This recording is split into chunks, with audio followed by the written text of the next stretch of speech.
आज अगर इलेक्शन रियासत में हो तो बीआरएस को 100 सीटें मिलेंगी, हरीश राव का बयान। बीआरएस के सीनियर कायद व साबिका वजीर हरीश राव ने दावा किया है कि अगर फिलवक्त रियासत तेलंगाना में असम्बली के इलेक्शंस होते हैं तो ऐसी सूरत में बीआरएस पार्टी को 100 सीटों पर कामयाबी हासिल होगी।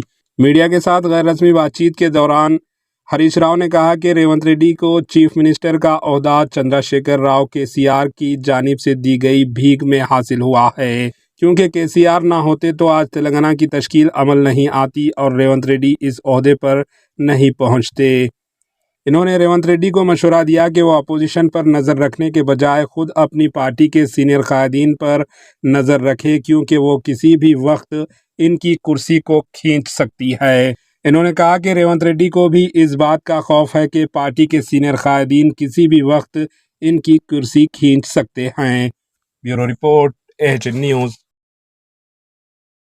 हमारे एएचएन न्यूज़ को सब्सक्राइब करिए ताकि आपको नोटिफिकेशंस आते रहे वक्त पर।